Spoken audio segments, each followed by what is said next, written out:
I'm Wallace. Someone says here, Wallace Chapman, Checkpoint. They're amazing cleaners. Yeah, Lisa Owen with Checkpoint next. I'm Wallace Chapman, see you at 3:45. Bye.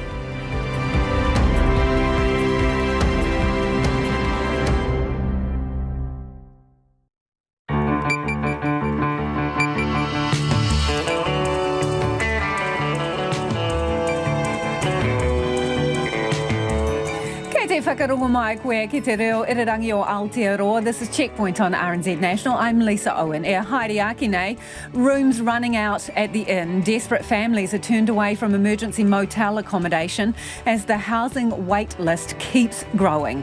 Idle hands equals more online shopping. Auckland's lockdown pushes New Zealand Post to the brink. It's hired hundreds of extra staff, but there's a van shortage to boot, so buckle up for the Christmas rush. The desperate Kiwi couple separated from their toddler for months after the Trans-Tasman bubble burst. 125 community COVID cases today, 2 of them in Christchurch. What kind of summer is on the cards for tourist operators waiting for border restrictions to ease? And we take a quick scoot through Palmy North.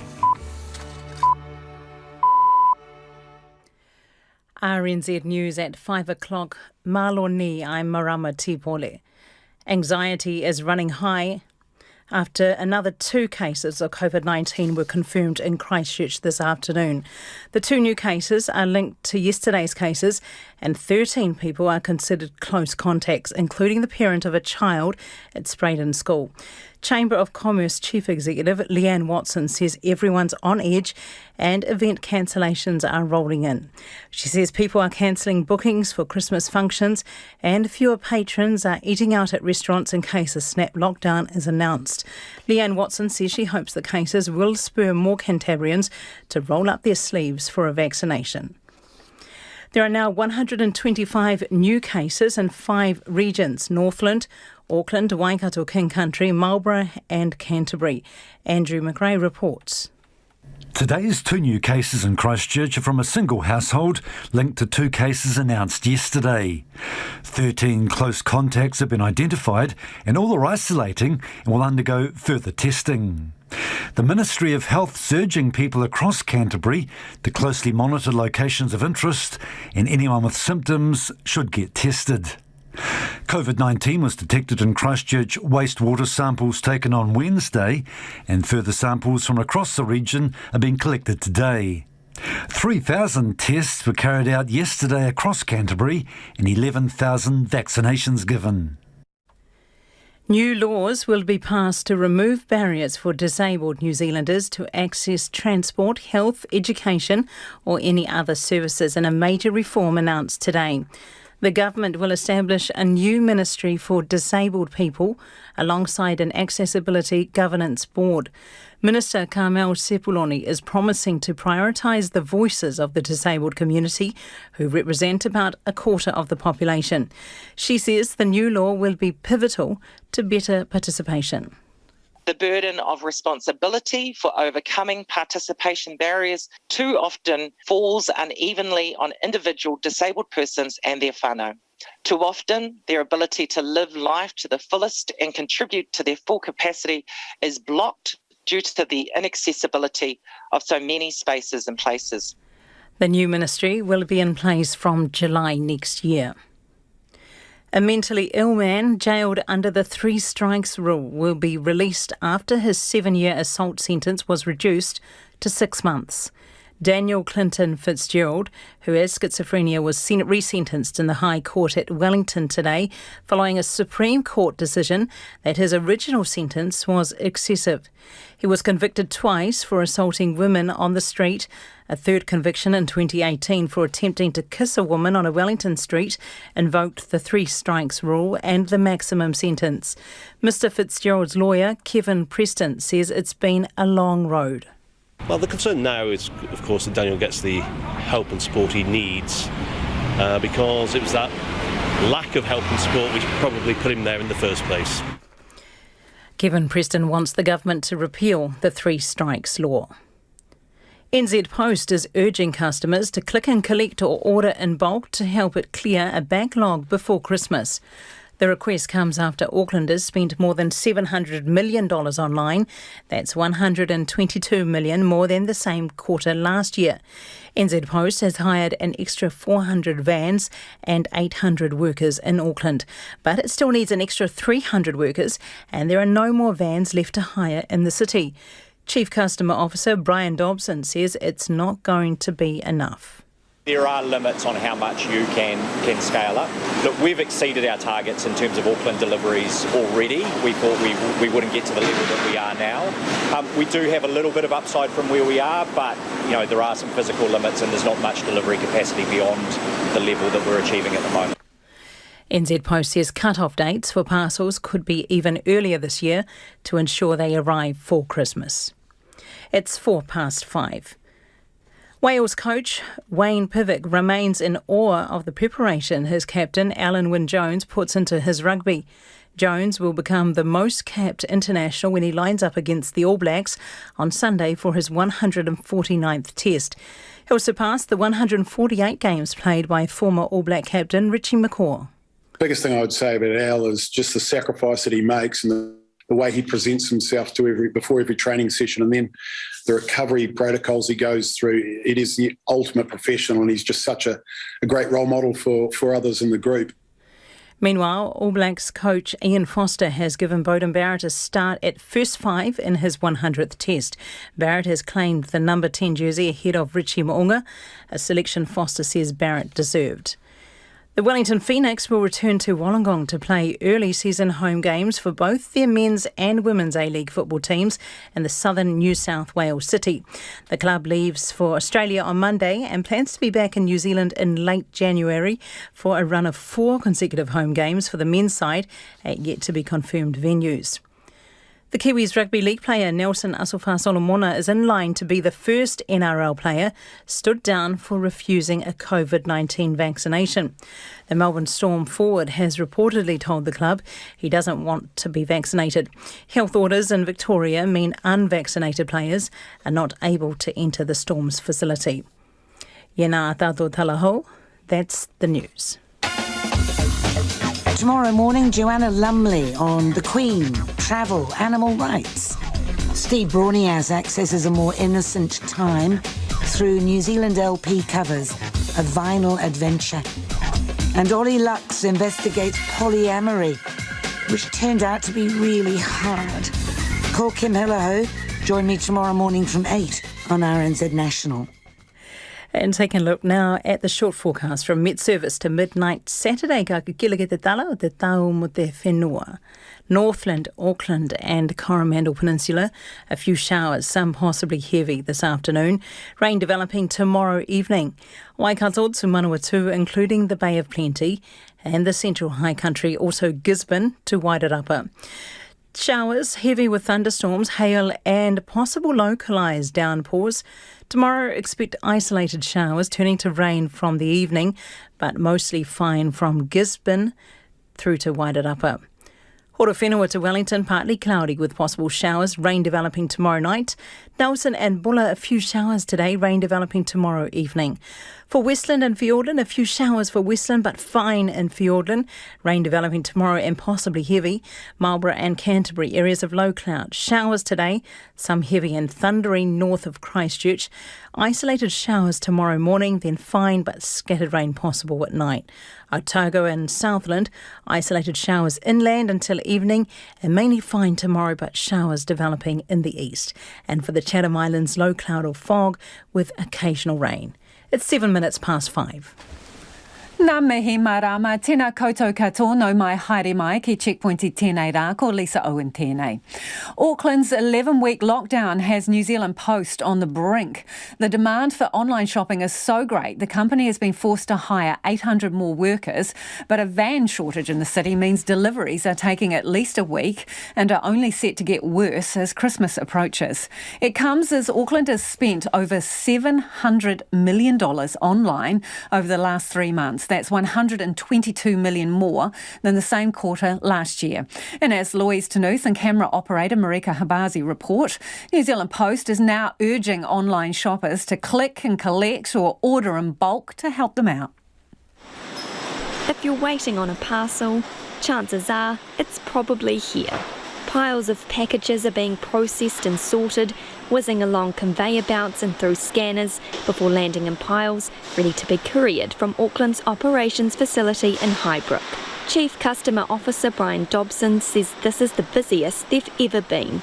Our busiest week of the year tends to be around Black Friday, and we have 1 or 2 busy days. Our projections are showing that the last 5 weeks worth of online sales in Auckland will have all been bigger than Black Friday last year.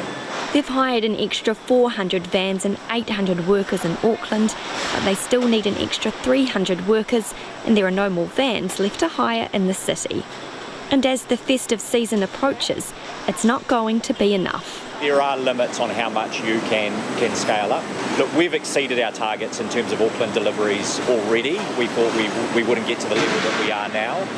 We do have a little bit of upside from where we are, but there are some physical limits and there's not much delivery capacity beyond the level that we're achieving at the moment. At the moment, 2 million parcels are processed and delivered around the country. 750,000 are here in Auckland.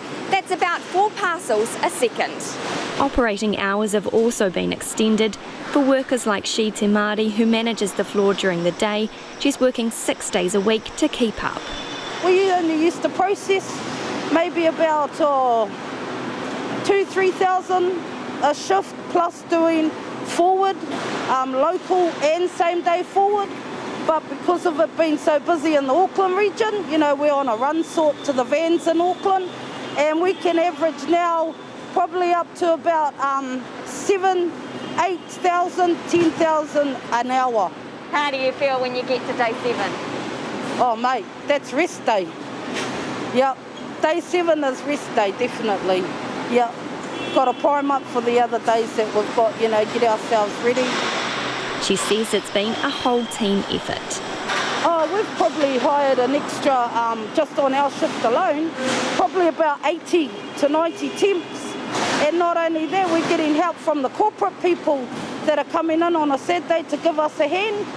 And they're actually, having a look at the frontline work that's done. So, for everybody to pull together as one, it's pretty awesome, eh? There's about a week's delay for parcel delivery in Auckland at the moment, and that's only set to get longer over the next 3 months. NZ Post's Chief Customer Officer Brian Dobson has this advice for online shoppers. If you plan ahead, write a list. If you're prepared, you can do one big order, and rather than ordering lots of individual items, that means there's less deliveries for us, and you get to save on shipping costs. Similarly, if you order something every week or every month, we order pet food every month. You might want to lump a few orders together and again save on shipping costs.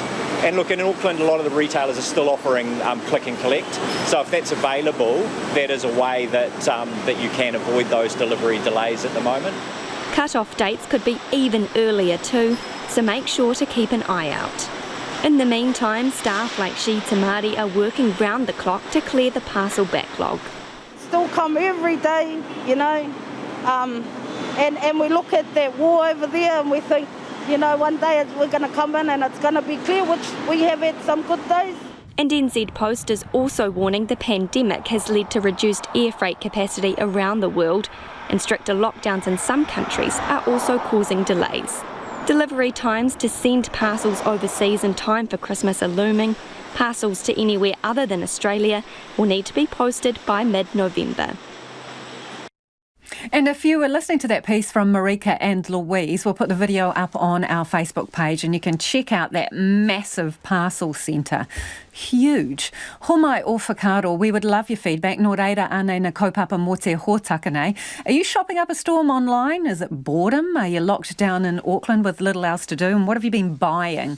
Any problems getting what you want online? Pātui mai, text me 2101, tweet us at Checkpoint RNZ, or you can email checkpoint@rnz.co.nz. Meanwhile, Christchurch has avoided a snap lockdown for the second day in a row, despite 2 new community cases of COVID-19 and a positive wastewater detection. It comes after 125 new cases were reported today, including the 2 in Christchurch, 4 in the Waikato and 1 in Northland. Of the 118 Auckland cases, 1 is a resident at the Edmonton Meadows Retirement Home in Henderson. But the home says all staff staff and residents are being tested and vaccination rates are high. There are also 2 additional cases in the Waikato town of Kawhia who will be included in tomorrow's total. Now, the 2 cases were tested in Kawhia but travelled to Auckland before receiving their positive results. 39 people are in hospital, including 4 in ICU. 478 COVID-19 community cases are now self-isolating at home. And if you're wondering how vaccinations are tracking, 90% of Canterbury residents have now received their first dose. 91% of Aucklanders have had their first dose, and second doses in Auckland are at 79%. The government is running out of motels to place families in as the housing crisis reaches record levels, with children among those hardest hit. There are now more than 4,500 children living in motels, an increase of nearly 280 children over the past 3 months. The situation has reached a tipping point in some areas, with whānau being turned away from emergency accommodation at several towns across the country. Nita Blake-Person reports. COVID closed Aotearoa's borders, but it did not stop the squeeze on our housing. The public housing waitlist grew 32% in the year to June. 24,474 people are in the queue. And while they wait, many families are being kicked out of their homes. Liz Cassidy-Nelson is the Chief Executive of 155 Whareawhina and Community Law in Whangarei, where she says a lot of landlords are ending tenancies. Sadly, through the COVID lockdowns, they might have got a 90-day notice. The count continues while they're in those homes, and so they come out of a lockdown and they've got to find a house very quickly, but they've had 2 or 3 weeks where they haven't been able to mobilise at all. Those families are often turning to the Ministry for Social Development. So they've accessed working income. Working income, sadly, are at capacity, so the motels that they're working with either have no rooms available or they just don't have accommodation available that is suitable for families. So families are being turned away and they're being told, look, at this point we can only give you support. There's absolutely nothing available. And in Whangarei alone, dozens of whānau have been turned down. So last week through the network I did hear there were 25 individuals and families that were asking for help and no assistance was available. The government spent $87.7 million on emergency accommodation on 36,330 grants over the past 3 months. There was a $4.7 million increase on the same time last year, despite there being 8,250 fewer grants. And while grants are down, the number of children in motels is well up. In September last year, there were 4,011 children living in motels. Fast forward to last month, and that number's climbed to 4,512. The Assistant Māori Children's Commissioner, Glenys Philip-Barbara, says it's devastating. It's a bleak existence in the context of a global pandemic with Delta roaring around in our communities. It's an awful, awful situation. She says these children are being failed and they've shared the challenges they face while living in motels. There's nowhere that they can put their things. There's nowhere that they can hang up their pictures from school. They've told us really clearly that they can't even expect to eat a home-cooked meal in most places because, you know, they have tiny little fridges and often not even a stove to cook on. And if you add to that the uncertainty that they're living with, not knowing whether they're going to be able to stay where they are from week to week, again in the context of a pandemic, it's just a world of stress for them. In a statement, the Social Development Minister, Carmel Sepuloni, says more people have needed emergency housing during the Delta outbreak, with the biggest increases in Auckland and Waikato. She says COVID restrictions made it harder for people to move in with whānau or friends while looking for a new place. Others were unable to return home because of alert levels, and family breakdowns meant people leaving unsafe situations needed emergency accommodation. While most centres have capacity, some can't keep up with demand, including communities on the East Coast, the Bay of Plenty and Northland, particularly Whangarei. Minister Sepuloni says MSD and the Ministry for Housing and Urban Development are helping people to live with whānau or move to nearby emergency accommodation while suitable homes are found. As Aotearoa prepares to loosen its borders and Northland's summer rush comes on, Liz Cassidy-Nelson says anyone with houses at their disposal should consider helping families in need. It is without a doubt an ethical issue where we have homeowners that own more than one home that are sitting vacant in a time where we have a housing crisis that is going nowhere. And it is 18 minutes past 5. You're with Checkpoint on RNZ National. Kia ora rawatu mo te whakarongo mai. Thanks for listening. E haere ake nei. We're in Otara in South Auckland checking out vaccination rates. After decades of tirelessly campaigning, people with disabilities are being recognised with their own ministry.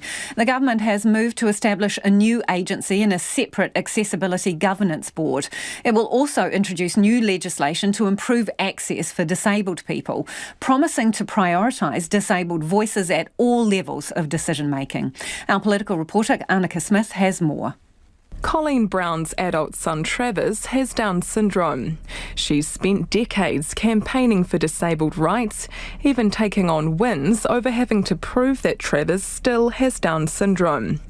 Today's announcement, an independent agency and legislation dedicated to disabled people, has come as good news, but she wants to see results. It will be a shakeout. It's early days. They've got they've got less than a year to get it together. The ministry will have its own chief executive and is tasked with improving the lives of those living with disabilities.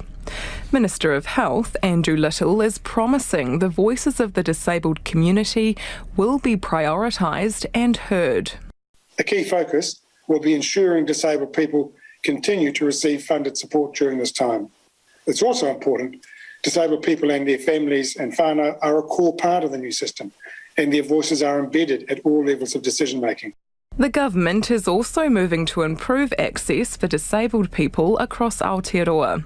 Minister for Disability Issues, Carmel Sepuloni, says new laws will make sure those with disabilities don't miss out. The burden of responsibility for overcoming participation barriers too often falls unevenly on individual disabled persons and their whānau. Too often, their ability to live life to the fullest and contribute to their full capacity is blocked due to the inaccessibility of so many spaces and places. Colleen Brown says the voices of those caring for disabled people must also be heard. Parents must be part of that governance group. At the moment, it is hard to see where they fit. For them, they're carrying the load with people with high and complex needs, with those on the autism spectrum that aren't going to be able to live lives without ongoing family support. Disability Rights Commissioner Paula Tesoriero says the mandating of better access is a major step forward because people with disabilities face several barriers. Housing, employment, education, the health system, the built environment, public transport, public spaces and places, the barriers are really significant. And so having a framework on the table that looks at ways to reduce those barriers sends a really important message. Independent disability advocate Jane Carrigan is not so hopeful. She hopes a new ministry isn't just lipstick on a pig. Look, who they put in charge of that place will ultimately determine it one day. But I'm seeing nothing that gives me any confidence. The challenge is there, clearly laid out by disability advocate Henrietta Bollinger. I would challenge legislators to make sure that it is at the really high and inclusive standards. We want everyone to be lifted up by this legislation. The new ministry will be up and running by next July. Those who come under it hope it makes serious and meaningful change to their lives. A Kiwi couple is facing the devastating possibility of being separated from their toddler until border restrictions ease, hopefully sometime next year. Daniel Small and his wife got trapped on the opposite side of the Tasman to 2-year-old Alistair when quarantine-free travel with Australia was frozen in June. The family had recently moved to Melbourne when their son got sick and was hospitalised. After he was discharged, he travelled back to Auckland with his grandparents to help with his recovery and allow his parents to move into their new home. But But since the bubble burst, Alistair's parents have been left seeing their son growing up via video calls. They've tried unsuccessfully to get an MIQ spot via the lobby and a compassionate exemption to pick up their son. It's been 17 weeks now, and Daniel says they just want their boy to come home. He's 2 years old. He's talking, running around. I don't know what to say. We miss him heaps. We get to see him. We get to see daily videos of him. We missed his recent birthday last month. I don't know what to say. We miss him heaps. It must be pretty hard watching him grow up from a distance. It is. He's been stuck to our hip since he was born, and now we can't see him. So tell us a little bit about your attempts to reunite with him. MIQ, applications for an emergency spot, what have you done? My wife's applied for 5 or 6 applications online just through the MIQ lottery, through the lottery. We've also applied for an emergency MIQ placement. However, we've been declined for that. We've been advised that we'd need supporting documentation such as maybe a police statement, a court statement, or court documents, or a childcare services statement. I really don't want to get either of those parties involved. Yeah, so your problem is that he's being well looked after by grandparents, is it? And it's deemed to be, well, a suitable care arrangement. Yeah, and they are. Like, we're very privileged to have parents who are sympathetic and supportive of our situation. So what would you like to happen? Ideally, if we could fly back to New Zealand, just pick up our son and bring him back to Australia, bring him back to Melbourne. Alternatively, be granted a position in MIQ, replacement in the MIQ, so that we can be released and then grab our son and go home, go back to Melbourne. I wouldn't say grab, but pick up our son and reunite with family and come back to Melbourne with our son. So when you say come into the airport, would you ideally like to not leave the airport, just have your wee boy delivered to you there, not leave the airport, turn around and get back on a plane and go back to your home in Australia? If that's a possibility, that would be great. We'd definitely take that if that was an opportunity. How much stress is this situation causing you, Daniel? Quite a bit. It's quite sad seeing videos from your wee one and you can't really talk to him. 2 years old, he's not really, he's got a short attention span, so trying to talk to him over the phone is quite difficult. How does he understand the situation? What does he think is going on? He's young. I don't think he really knows.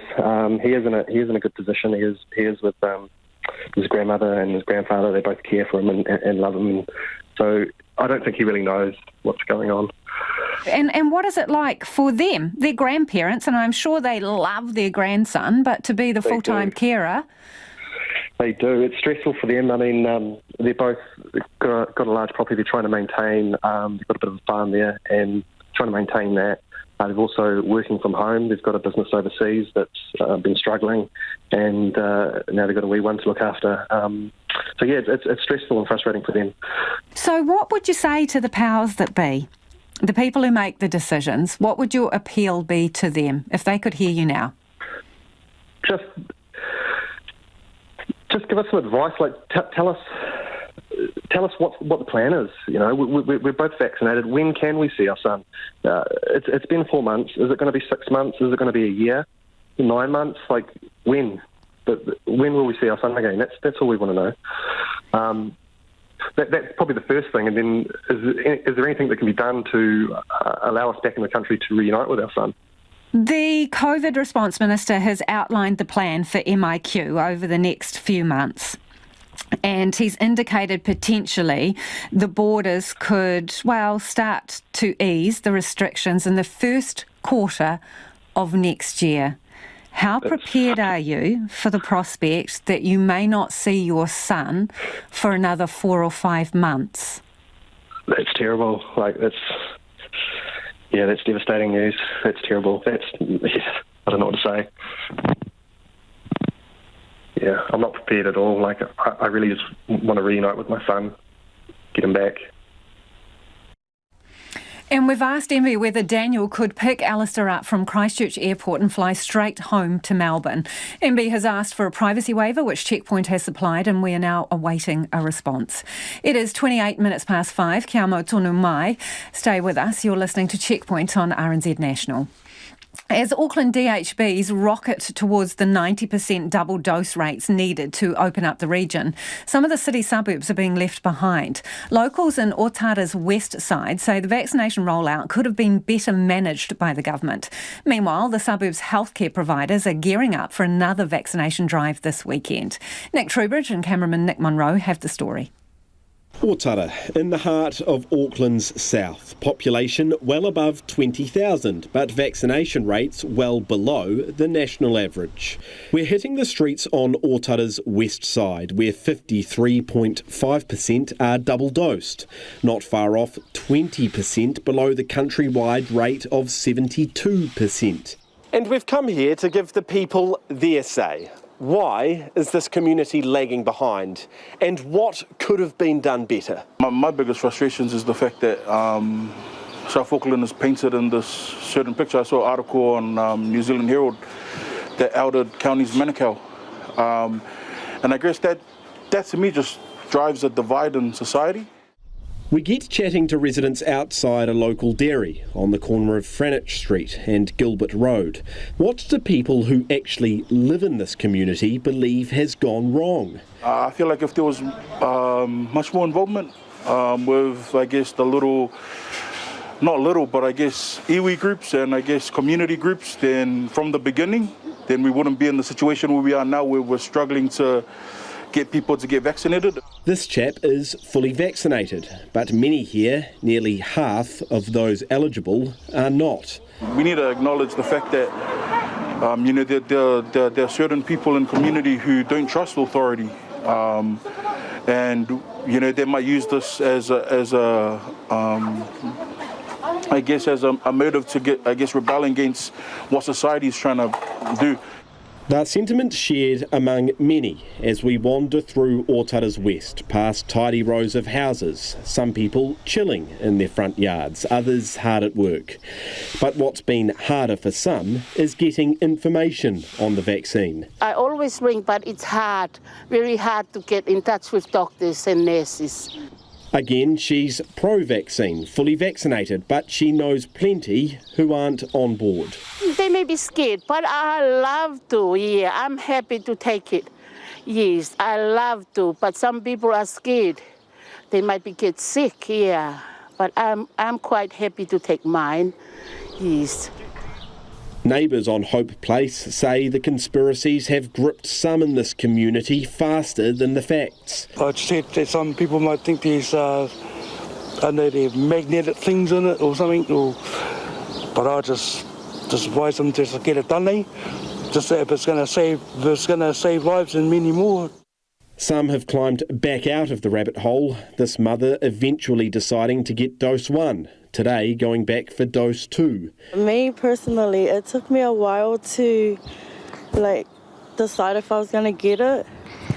It took me a few months, but then I did a few research and then I changed my mind.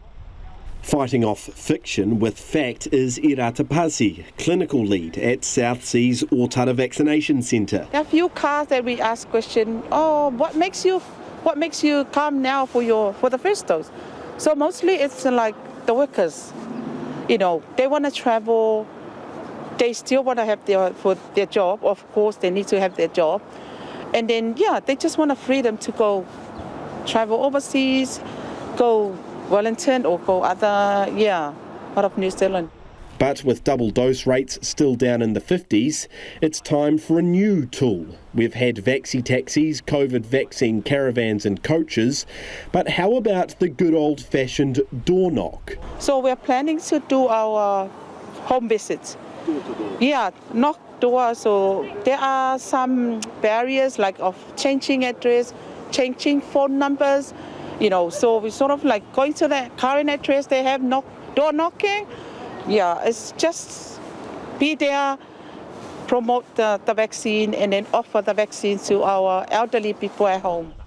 It's been a battle, one that's still being waged, but some wonder if the war's already been lost. And I guess now that there's this big scramble, it's been positive, like seeing the, what South Seas is doing in informing people. And I guess the Utara and Manurewa vaccination centres. But I guess, the question is it, a little bit too late to, because already we're driving that divide between South Auckland, and there's that narrative, South Auckland, nothing good comes out of South Auckland. Soon, lockdown will lift in Auckland. The DHBs will hit that magic 90%, but some suburbs will be far from it. And if you were listening on radio to that story from our two Nicks, we'll put up the video on our Facebook page so you can check it out there.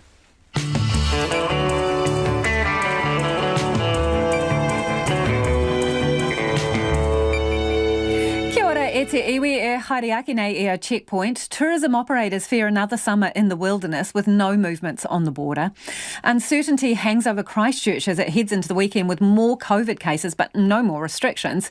And we go for a whiz around Palmy on new e-scooters.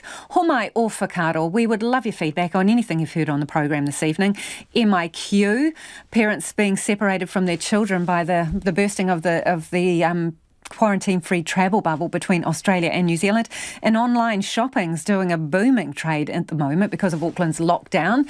Text us on 2101. You can tweet us at Checkpoint RNZ or flick us an email. The address is checkpoint@rnz.co.nz. Time now for the headlines.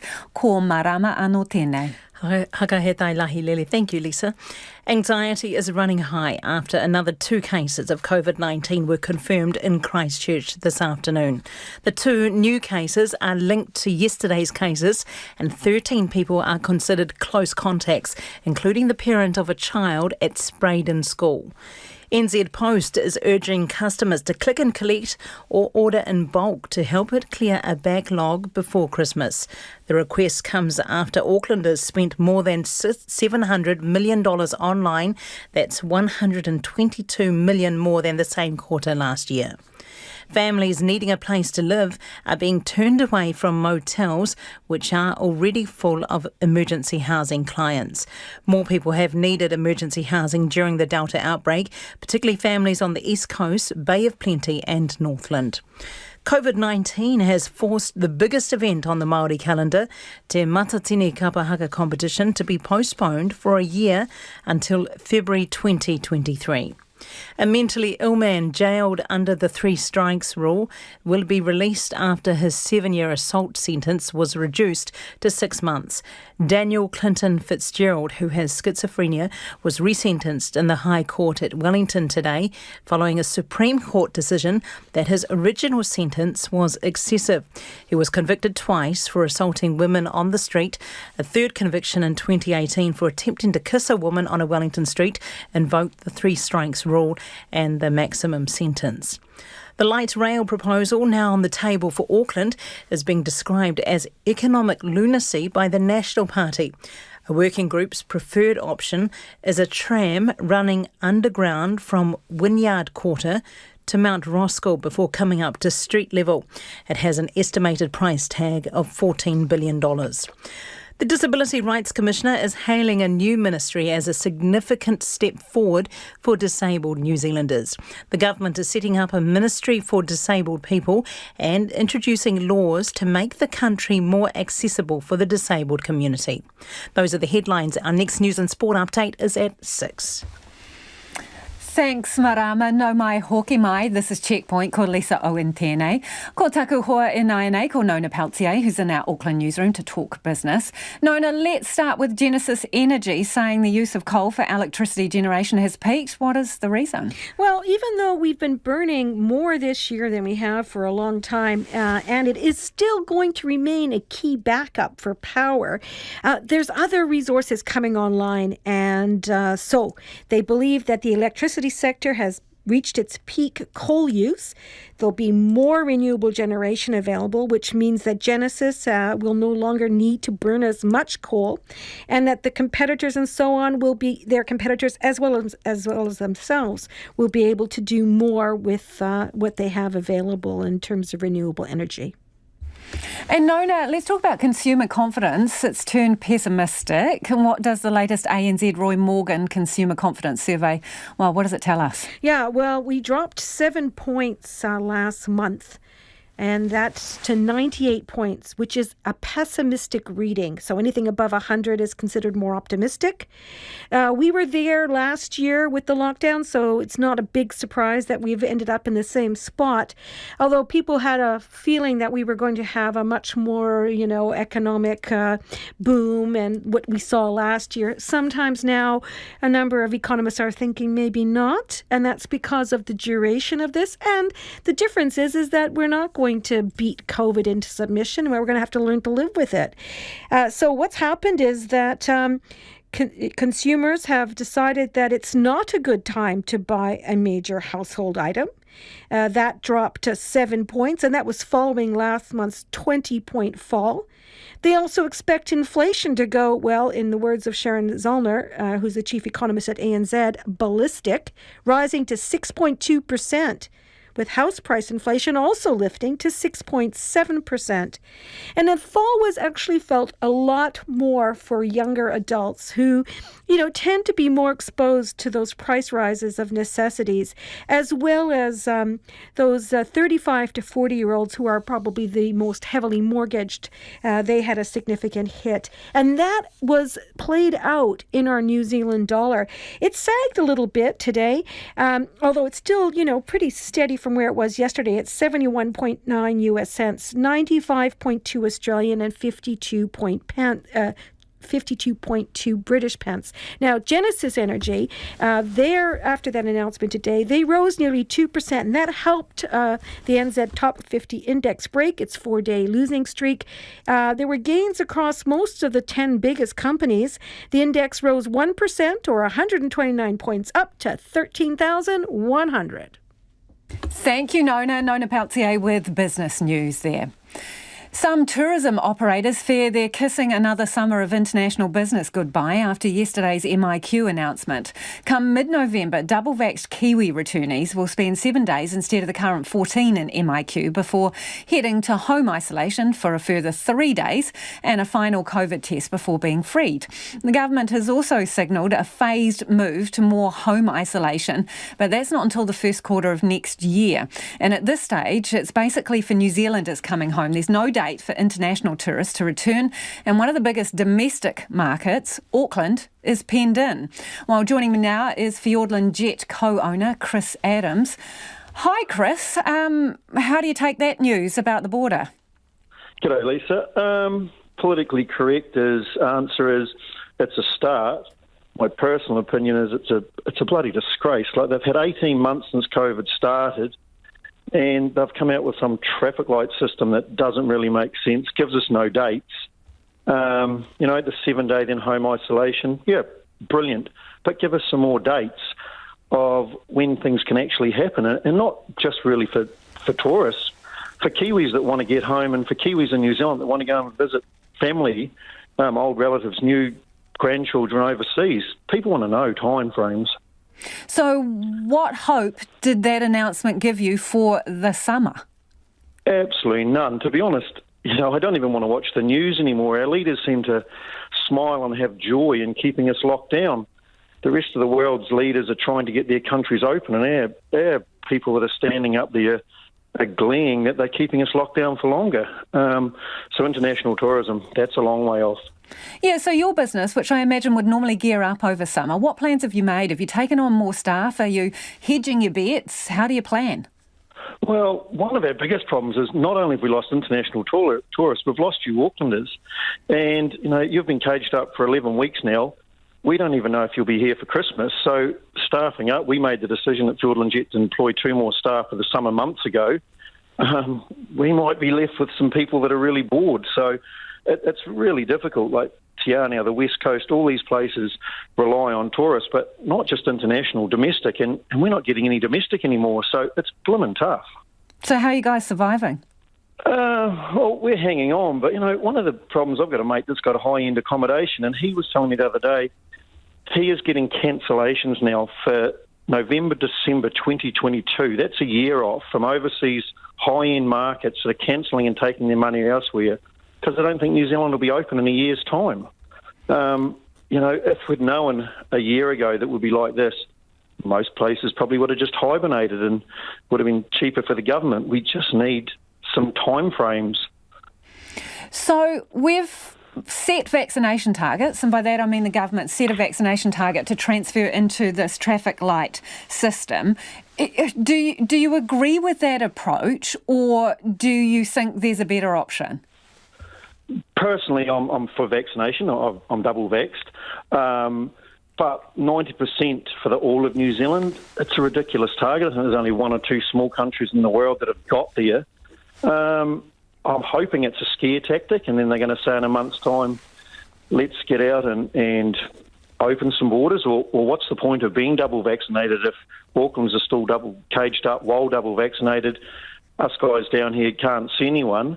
I think we need another approach, and I've got some cunning ideas and plans, and, the UK... So what? For example, do you favour setting a date for opening the border rather than a date for vaccination, and then saying people it's on your shoulders to get this done? 100% so. And not just for tourists. So Kiwis can get home.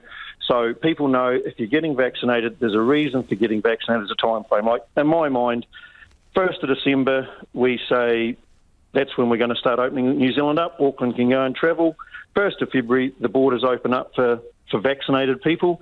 And 1st of May, we're all guns blazing and the world's back to normal, just like overseas. Like, I've talking to people in the UK, they can go to Greece for a holiday for a week and come back and work the next day if you're double vaccinated. Why isn't New Zealand doing that?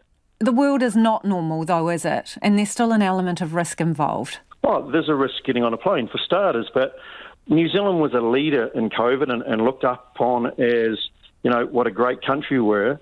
Now we're kind of being laughed at that we've fallen behind the pace. We've watched all the other countries do it.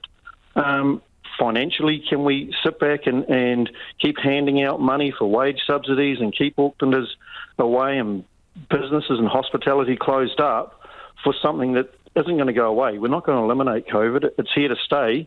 We have to live with it, and we've watched other countries do it. We've had 18 months now to get a plan, and our leaders haven't got a plan. Chris, we're heading into 2 years into this. So do you feel forgotten at this point? We heard a lot about small business and tourism at the start of this. Have eyes turned away from what's going on? Oh, look, no one owes tourism a living, but it's not just tourism. Like, there's a whole lot of people out there that can't get staff because of it. Their MIQ system's such a joke. We let the Wiggles in, the cricket and rugby teams get in, but you can't get vets and fruit pickers. All these essential services, people, agricultural contractors, we're not letting them in. So what are we doing to try and keep our economy going? We're paying a lot of money. The country's accumulating debt by the day that we can't repay. We need to keep the economy going. Good to talk to you, Chris. Thank you for joining us. That is Chris Adams, who is the co-owner of Fiordland Jet there. It is 14 minutes to 6. I'm Lisa Owen, and you're with Checkpoint on RNZ National. He muriaki ina pita pita kōrero. After the news at 6, which of the 3 Auckland airport train options will actually make it down the tracks? A commercial airline pilot accused of being at risk of killing all his passengers has won a scathing court judgment against civil aviation. The judge says the agency may have been primed to overreact when it banned Graham Lindsay while suggesting he was a narcissist and a stalker. It's taken him 5 years to clear his name. Phil Pennington has been reading the Wellington District Court ruling and details the case. Oh, it's a fascinating case, Lisa, and the pilots I've just talked to say it's also damning of CAA. I mean, this is a case about everybody wanting to be safe when they get on a plane, and particularly from the very unusual threat of homicide-suicide flights. Now, there have been some very high-profile ones of those in 2014 and 15, and this case comes along just after that in 2016 when we have this pilot who flies for Cathay Pacific, and there's this accusation that he's mentally unstable and he could fly his plane into the ground. So who made the claims about him? Well, it's a very questionable accusation indeed, as it turns out. Initially it was anonymous, but then it turns out it was the husband of the ex-wife of this pilot who had been through an acrimonious separation from her. CAA got that, had some reservations about the source, but then within days had suspended and put him on medical surveillance, the pilot called Graham Lindsay. He's now 63. He's retired. He didn't take it lying down, even though he went through the mill for the next 2 years. And even 2 years later, though there had been no safety concerns emerge while he was under medical surveillance from the Civil Aviation Authority, while there were nothing emerges. Nevertheless, it went further still and banned him from carrying passengers for the first time in his 40-year career. In fact, he took them on appeal to the court. He broke down in court earlier this year when he described the impact on him of this. He's now retired, but he went after them, and today he's comprehensively won in this court judgment. So, how did the CAA get it so wrong, and what's the court said about that? Well, the court says that it was actually probably primed to overreact. Its principal medical officer, Dougal Watson, had at the time been looking into these homicide-suicide crashes, which are very, very unusual. There have only been 18 of them in the whole of history. But he'd been looking into them. The accusation arrives. He calls in a psychiatrist. They then start talking about whether Graham Lindsay has a narcissistic personality. And this develops into him saying to him in May 2018, "You do, that's a threat, we're not going to let you carry passengers anymore." It's a story where there's a lack of checks and balances, and the judge says this was overzealous and it wasn't based on strong enough evidence, that they probably engaged in confirmation bias. They found what they went looking for. And in the end, the judge is just saying, you should never have done this. Nevertheless, the damage was done to Graham Lindsay, and it's taken him, 5 years since the start of this to clear his name. So, did they do any particular checks? Did they speak to his colleagues? Did they interview people? Or what actual evidence did they gather? Yeah, well, Lisa, that's very interesting. It shows you that they didn't talk to very many people at all, although other pilots had told others who looked into this that he was an exceptional pilot. He was reliable, loyal and safe. But CAA didn't make many of those checks. In fact, the Hong Kong flight authorities, who are also involved because he flew out of there, they looked at this. They quickly reinstated Lindsay as a pilot. They weren't concerned. And the judge says CAA, that should have given them big pause for thought, but it didn't. What you have too is two other specialists who are brought into this case. They aren't told initially the source of the accusation being this relative of his ex-wife. And they say when they do find out, well, that would cause you to question the whole validity of the accusation. So all along the way, there aren't the usual checks and balances you might expect from something about a safety aviation regulator. Now, I've been talking to the airline commercial representatives today, and they say this case shows the real desperate need there is for a tribunal where pilots can go to appeal. At the moment, they don't have an appeal if CAA takes action against them, and they only have to go to the courts like Lindsay did, and that's taken years and really put him through the mill. So this is now becoming a springboard for them saying we must have a tribunal. And interestingly, just now I've heard from CAA, and they say they accept this ruling, that there were clear shortcomings. They do say they have fixed those. They say that their medical certification process now is very robust and is not very much challenged. So Graham Lindsay spends 5 years basically trying to clear his name. Now there is this court ruling. Is that the end of it? Graham Lindsay, he's been waiting to see if CAA would appeal. From this afternoon, it seems that they won't. We're expecting to hear more from Graham Lindsay. It's not the end of it legislatively. We've got the Civil Aviation Bill, a new bill, first time for years, and now they are going to use this case, I know, from the industry to be saying we need changes, we need this tribunal, and this will help that case. It also could be that the judge reserved costs in this. There will be significant costs, and you would expect that Graham Lindsay will be going after CAA for those costs. Phil Pennington there. Facebook is changing its company name to Meta. It's a shift of focus for the social media giant after a barrage of negative publicity.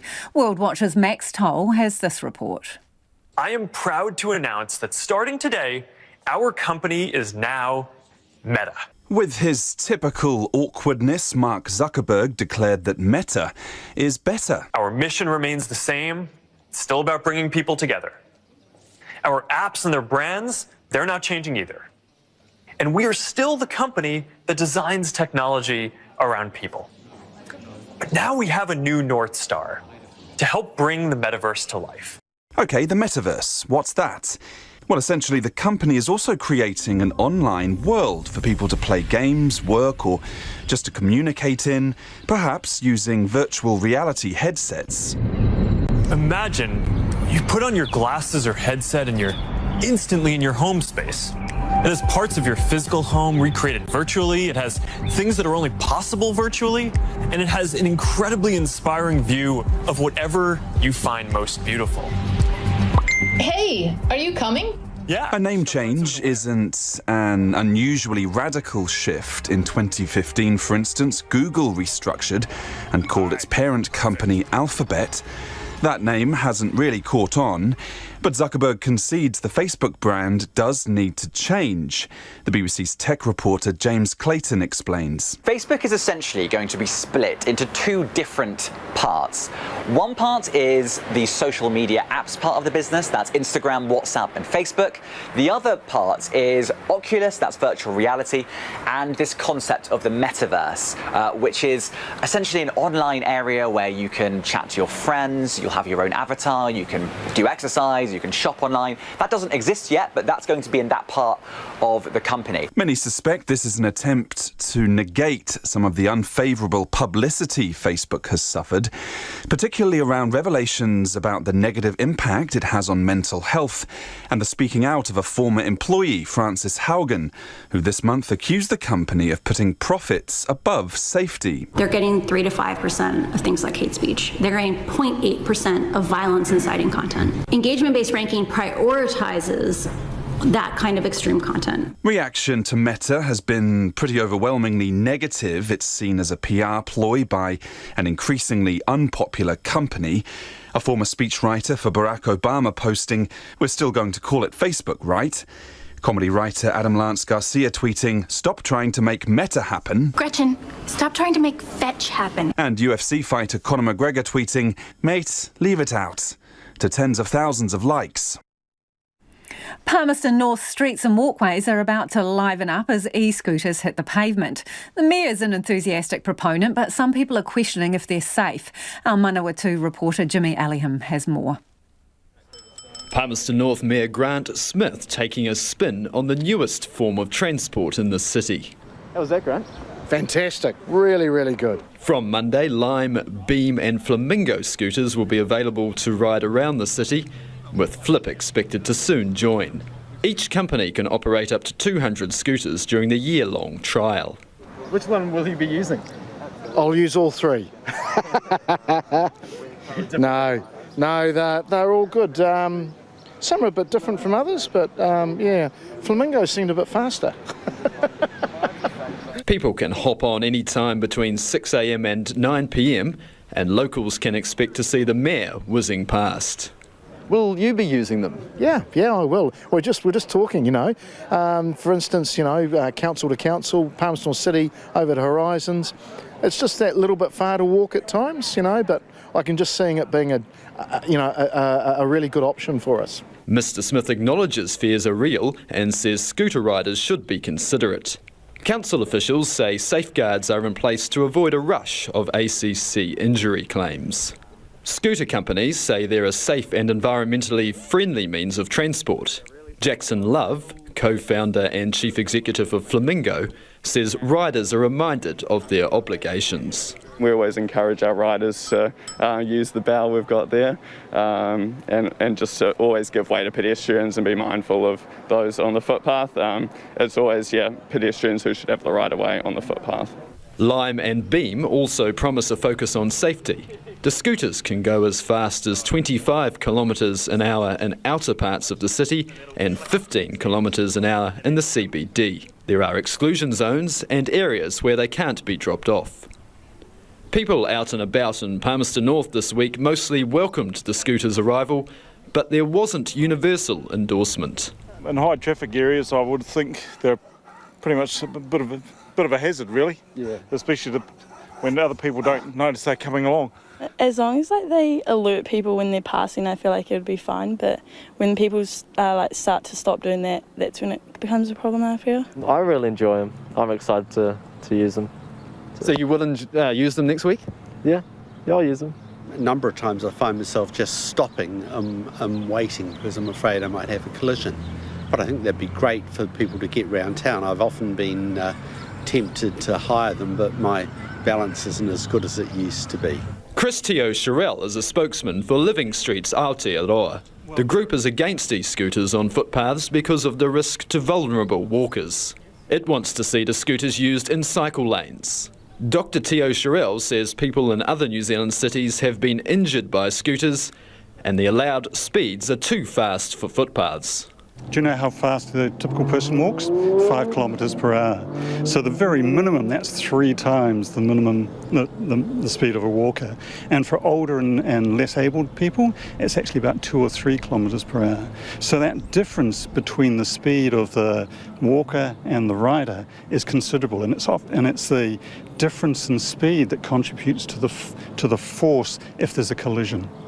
That's a concern shared by Blind Citizens New Zealand President Jonathan Godfrey.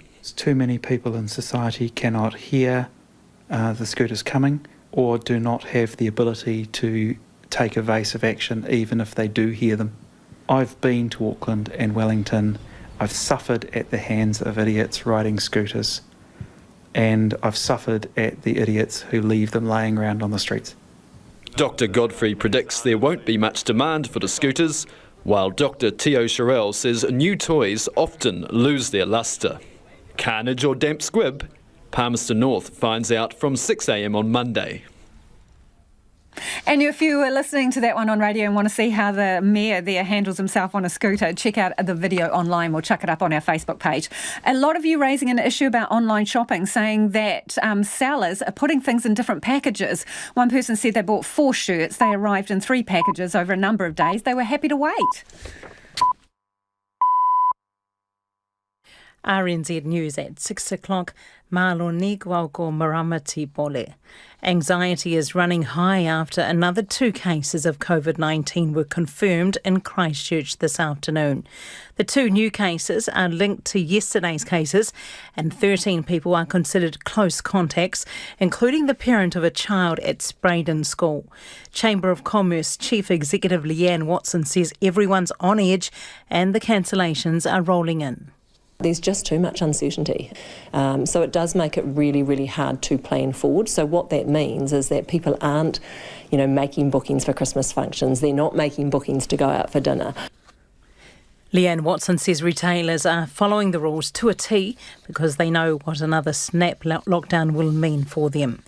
The Canterbury District Health Board says testing rates were high again today. Over 3,000 people were tested for COVID-19 in the region yesterday, and the DHB is reminding people they can continue to be tested over the weekend.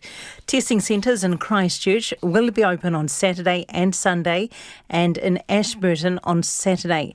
90% of the population in Canterbury has now had their first dose of the COVID-19 vaccine. A long-time campaigner wants parents caring for disabled children to be part of a new governance board announced as part of major reforms today.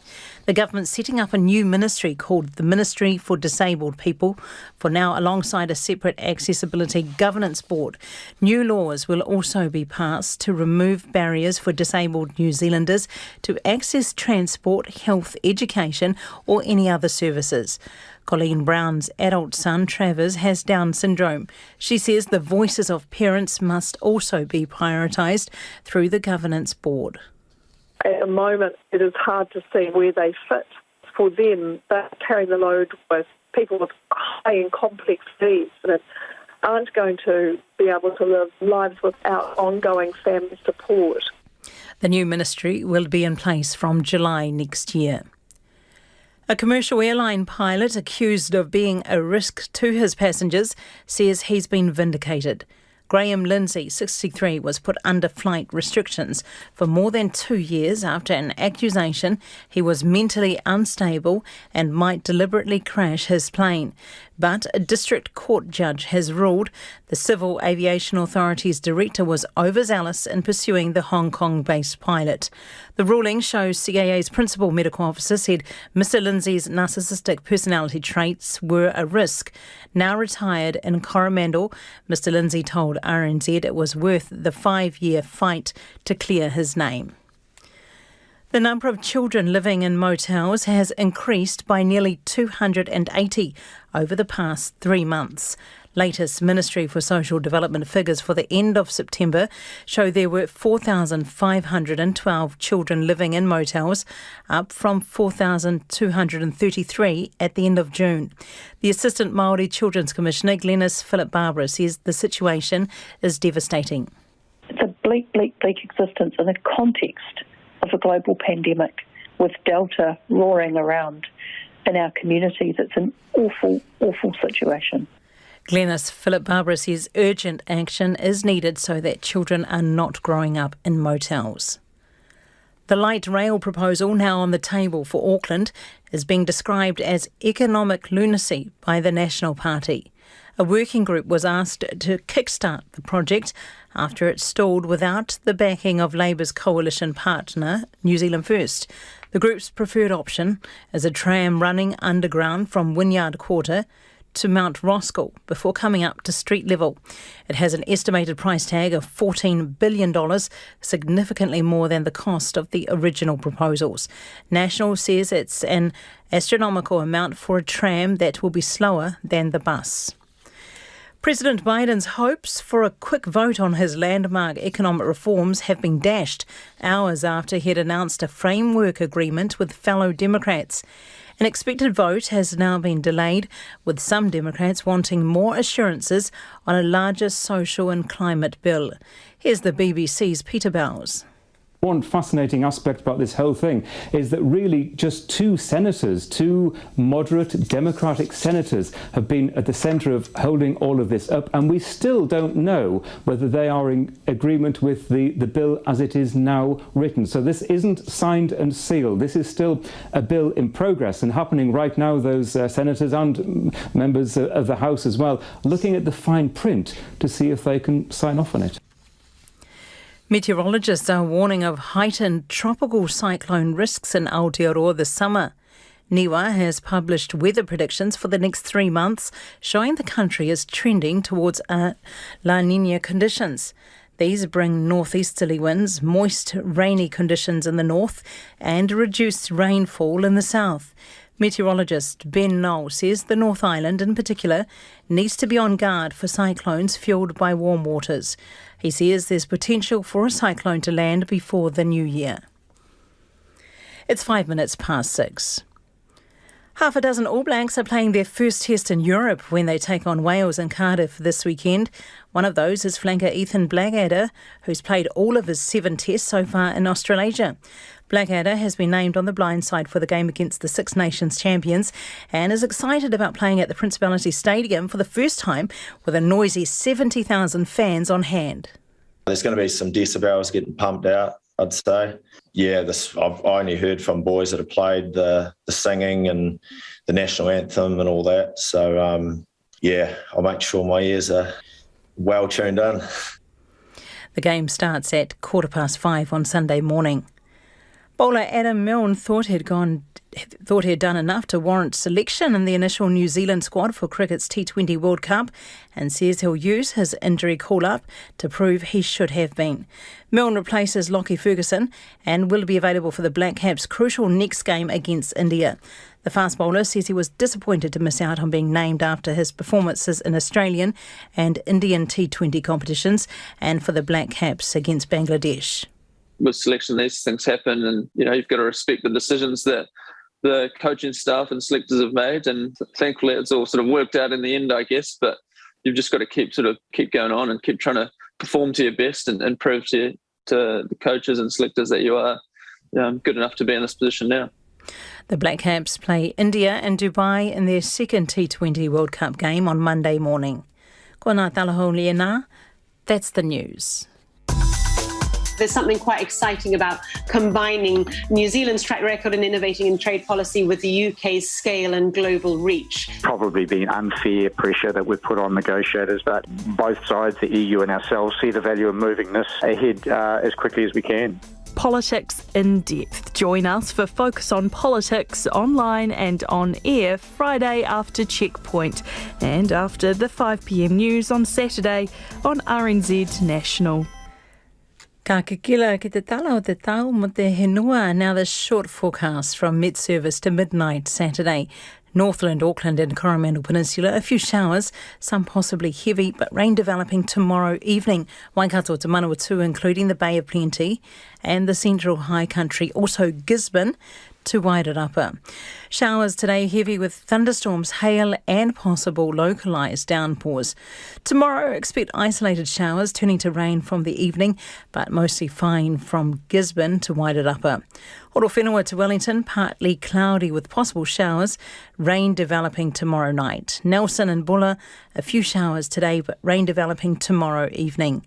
Westland and Fiordland, a few showers in Westland, but fine for Fiordland. Rain developing tomorrow, possibly heavy. Marlborough and Canterbury, areas of low cloud. Showers today, some heavy and thundering north of Christchurch. Isolated showers tomorrow morning, then fine but scattered rain possible at night. Otago and Southland expect isolated showers inland until evening. Mainly fine tomorrow, but showers developing in the east. And for the Chatham Islands, low cloud or fog with occasional rain. It's 6:09. Kia ora rā, e ho no mai hoki mai. This is Checkpoint, ko Lisa Owen tēnei.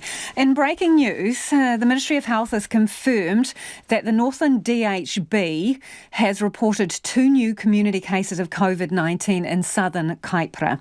They say the 2 cases are in the same household and at this stage have no known links to the current Northland cluster. Investigations are underway to determine connections to the current outbreak.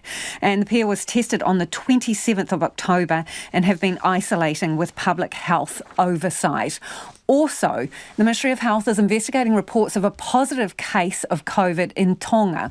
The person apparently travelled from Christchurch on a commercial flight after initially returning a negative test. Meanwhile, Christchurch residents are on tenterhooks as they head into the weekend with 4 cases of COVID-19 in the community. 2 more cases were confirmed this afternoon, cases the Health Ministry says were expected. Our Otatahi reporter Kim Moody and visual journalist Nate McKinnon have the story. Christchurch steps into the weekend in level 2, but it's an anxious level 2 for many here, with another couple of cases recorded in the community today. That means there are 4 cases in Christchurch and 13 close contacts isolating. One of them is linked to a primary school in Spraydon. Uncertainty hangs over this city. Cars are still rolling up in big numbers to testing stations, and more than 3,000 swabs were taken yesterday. Canterbury Chamber of Commerce Chief Executive Leanne Watson says everyone's on edge and the cancellations are rolling in. There's just too much uncertainty and the risks around, the financial risks and the reputational risks for, a lot of these sorts of situations are just too high. So it does make it really, really hard to plan forward. So what that means is that people aren't, making bookings for Christmas functions. They're not making bookings to go out for dinner. She says retailers are following the rules to a T because they know what another snap lockdown would mean for them. If we can continue to get our vaccination rates up and we don't see widespread, let's hope that we can stay at that level 2, because we know that any escalation in those alert levels has a significant impact across our business community and our community as a whole. So not only economically, but actually mentally as well. This is a really challenging time for people, and the uncertainty just creates increased anxiety for everyone. Several locations of interest have been identified, like here at Ken's Takeaways in Bishopdale. No burgers and fries today, just a closed sign on display. One of the original cases came here on Wednesday night while awaiting their test result. Lion Brewery's Hornby warehouse is in a similar situation, all closed up after one of the cases, a truck driver, delivered bulk goods there. A spokesperson says the warehouse will reopen next week. Their comments have been voiced. The truck driver is not a Move or Lion employee. He has not been delivering to Lion customers, stores or venues. Move are following official guidelines, with the site closed for deep cleaning and staff are being tested. The Central City bus station was added to the locations of interest this afternoon. The region's now just a whisker away from 90% having their first Pfizer dose, with second doses sitting at 71%. And with less than 2 weeks before the Addington Cup and Show Week begins, Raceway manager Darren Williams has his fingers crossed nothing else changes. The Raceway's already had to shut off its famed Cup and Show Week to crowds this year, and the 20,000 spectators it can draw in will have to watch the races on the big screen instead. Timing-wise, by next Tuesday, a week out, things get really busy and really awkward to try and change. But we could change if we had to change. As long as we don't move to level 4, we'll be racing. He says plans are in place to hold the event under level 3 restrictions if that happens. Cantabrians head into the weekend hoping the case count doesn't creep up, and level 2 is as high as it goes.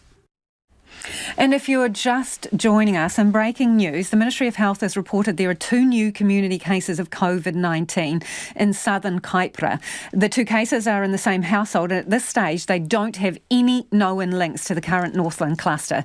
Investigations are underway to determine connections to the current outbreak. The pair was tested on the 27th of October and they've been isolating with public health oversight. There's also the second case, another case, reported in Tonga, someone who flew to Tonga from Christchurch on Wednesday on a commercial flight. Now, they had a negative pre-departure test before leaving New Zealand. The Ministry of Health says they are fully vaccinated with the Pfizer vaccine and they had their second dose on the 15th of October. They were tested in routine day 0 testing yesterday and returned a positive result. Aucklanders are on the fence about a possible passenger train from the city through Mount Roskill and to the airport. The government's revealed a 3-option shortlist put together by an independent group, ranging in price from $9 to $16 billion. Rail to the airport was Jacinda Ardern's first policy promise as Labour leader in 2017. And after fits and spurts, by the end of the year, we'll finally know if it's going ahead. John Bond reports. All 3 of the options would travel through the suburb of Mount Roskill. At the neighbourhood shops, this tradesperson Ure says for that money he'd rather have better roads because he finds the traffic atrocious. Tradies and delivery guys, I can't do that on the train. At the moment with lockdown, traffic's quieter, but when it's not, I lose a good 4 hours a day travelling to job, so it's just unproductive and I can't do that. I can't jump on the bus with my ladders. This man, Kieran, says he wouldn't use it himself, but it would make a difference for others. And despite the overall cost, delaying it would cost more. You wait another 10 years, it'll be double that. So they always say do it when you need to do it. It's the cheapest time. Singaporean expat Tiong says he loves the metro there, but he isn't in favour of light rail being built here.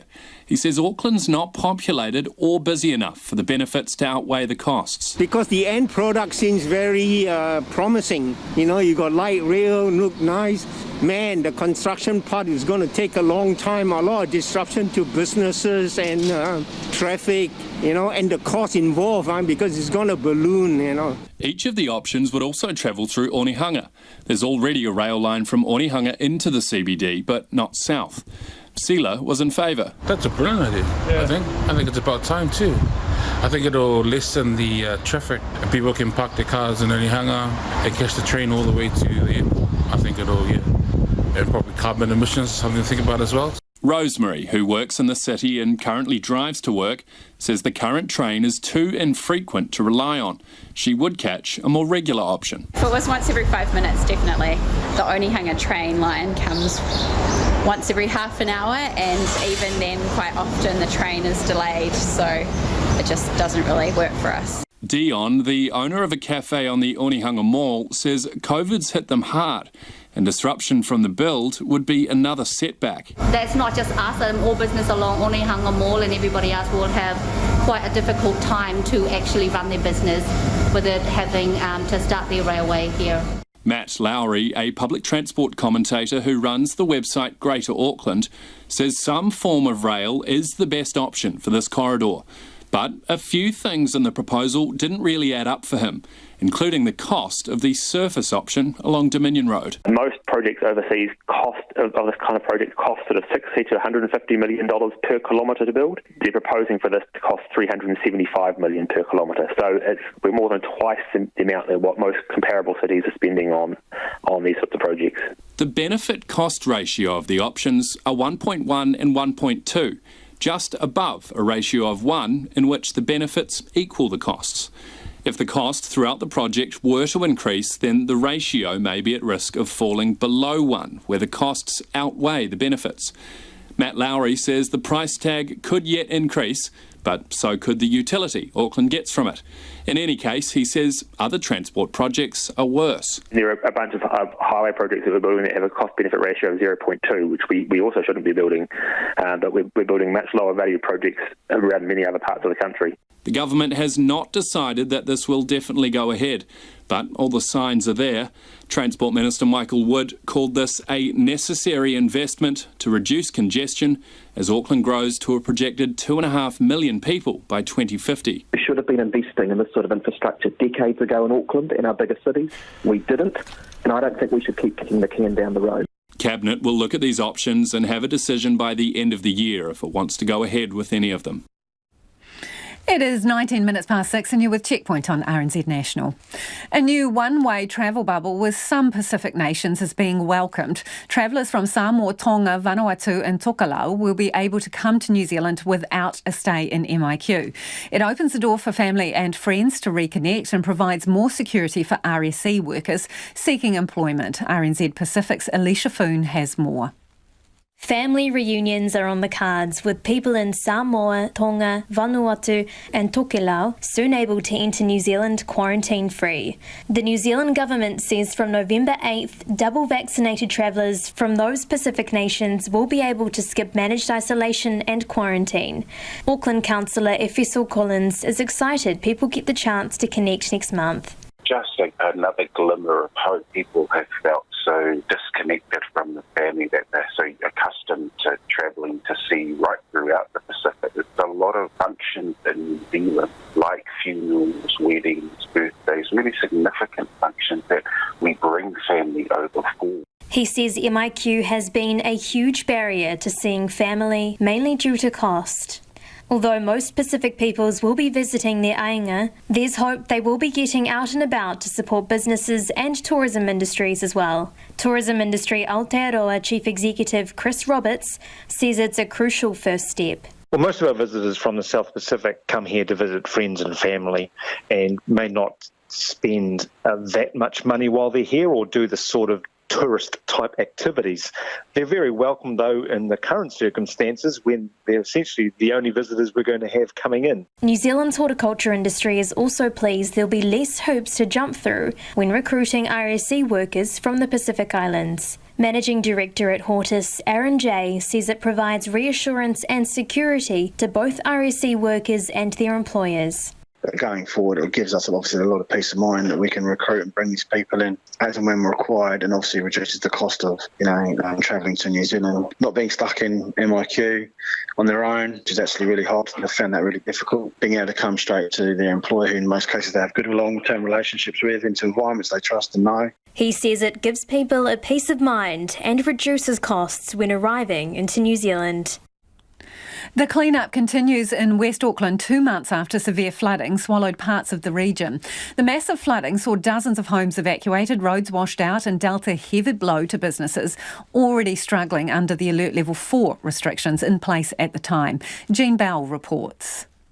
Johnny Mills is used to seeing the Kumeu River near his Bridgestone tyre shop get swollen and run high when it rains cats and dogs.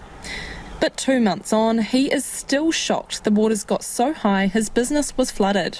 It was really out of the blue and I still can't fathom that we actually got flooded. In Kumeu, signs of the deluge linger.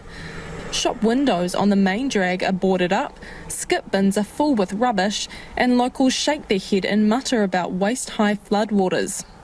Auckland Council has flagged 5 properties as uninhabitable, while 54 others are significantly damaged. The Insurance Council of New Zealand has recorded 2,400 claims totalling $56.4 million arising from the disaster.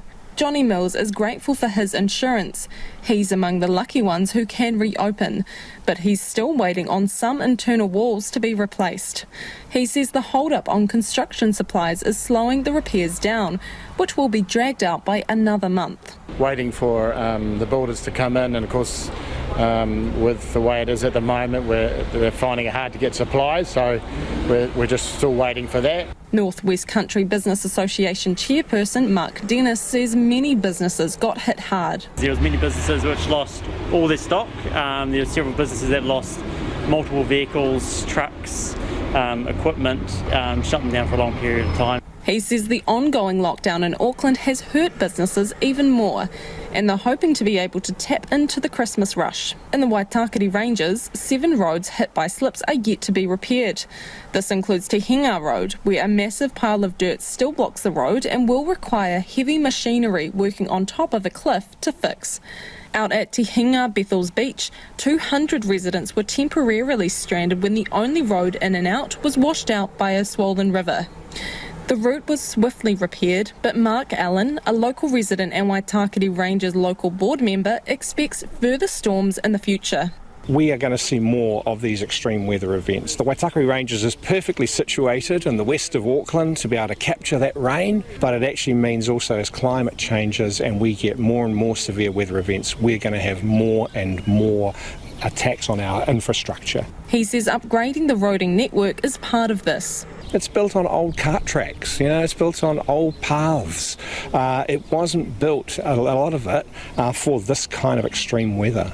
Mark Allen thinks there also needs to be better communication to residents so they can clear drains and prepare for extreme weather. Here's one from the You're Never Too Old file. A softball team in Colorado is priding itself on maturity. They're the oldest women's softball team in the US and all the players are over 50, some of them well over 50. CNN's Jason Grunau went to meet the Colorado Peaches. Get a partner and throw. On the diamond, Let's go. Experience can be quite the advantage. For this women's team, there's no shortage of that. It's the oldest team in the country. This is the Colorado Peaches softball team. I, like a lot of the Peaches, just love the game and want to keep playing. They're all over 50. I'm Fran Simon. I'm 52, just a baby Peach. I pitch and I'm 57. Some are well over 50. I'm 75. I'm 82. I'm 90, going on 91. That last one's Maggie. I think I left my glove over here. The oldest of the Peaches. He should be my manager. Maggie's my idol. I want to be like her when I grow up. She's been on the team now for 12 years with no sign of slowing down. Boxing is what keeps me in shape. And she's serious about that. Give him a good punch. But clearly not the most serious of the bunch. Joy, pitcher! When we're not having fun, it's not working. Even though their game isn't always perfect, it's always positive. Way to go! I look good! Very Turn it, ladies! positive. And then she is a superstar woman! Some friends came out here and saw us. They said, I can't believe this.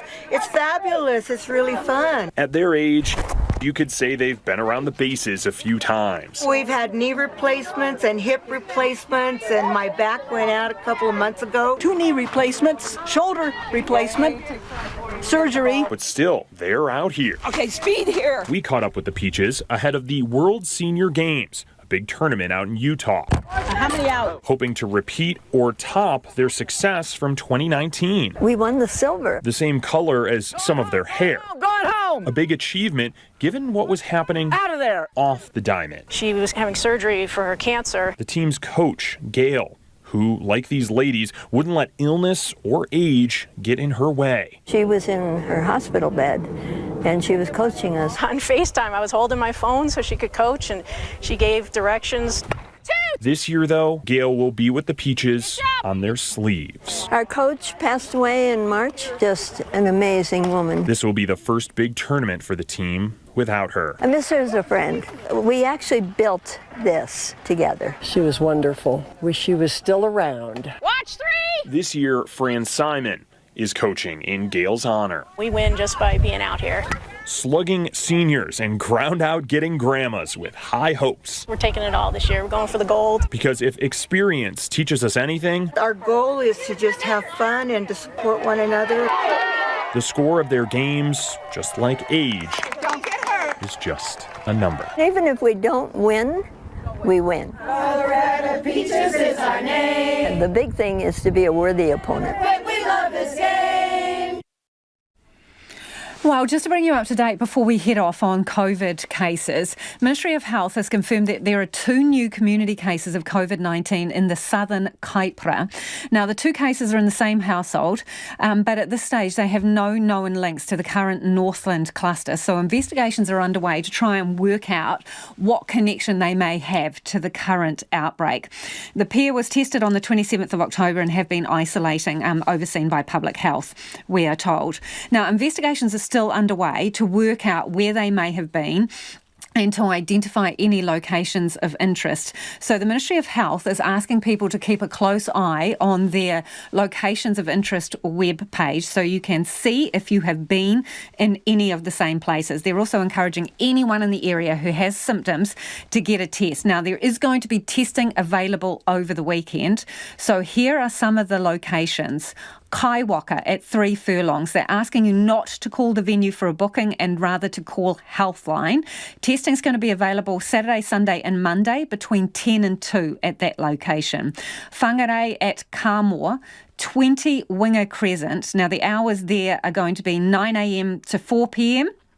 On Sunday, 10 a.m. to 4 p.m. So the Kāmoa testing station tomorrow, get a test between 9 and 4. On Sunday, it will be between 10 and 4. And in Kerikeri at Samari Place in Kerikeri, they'll be open from 9 till 4.